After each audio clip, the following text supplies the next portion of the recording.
Welcome to our channel. Today we how to configure your Mailchimp automation detailed guide step by step clearly. To configure your Mailchimp automation, start by logging into your Mailchimp account.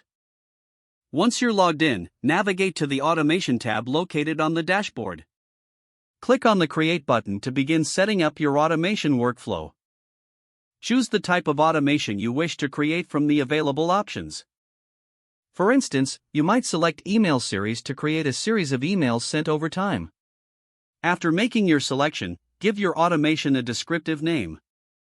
Next, select the audience you want to target with your automation. It's crucial to ensure you choose the right audience to maximize engagement. Now, click on the Next button to proceed to the workflow settings. In the workflow settings, decide when you want the automation to trigger. Once you've set the trigger, customize the email content you want to send. Use the Mailchimp email builder to create eye-catching and appealing emails. Make sure to include engaging subject lines to encourage opens. After crafting your email, set the timing for each email in your series. You can choose intervals like 1 day, 1 week, or custom settings. With the timing set, review the entire automation workflow to ensure everything aligns with your goals. If you're satisfied, click the Start Sending button to activate your automation. You can always return to edit or pause the automation if needed.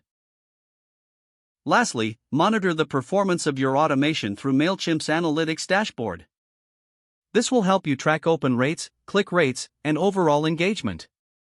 With these steps, you can efficiently configure your Mailchimp automation for successful email marketing campaigns. If the page does not load, refresh the browser or try again in a private or incognito window. Make sure you are using the correct email address, then retype it carefully to avoid small typos. If your password is not accepted, use the reset option and create a new strong password you can remember. Check your spam folder for verification or security emails, then complete any requested confirmation steps. Enable two-factor authentication if available to improve account security and reduce unauthorized access risk. After signing in, review your profile details so your contact information and settings are accurate and current. If you see an error message, note it down and try again after restarting your device and internet connection. Don't forget to like this video and subscribe to our channel for more step-by-step tech guides.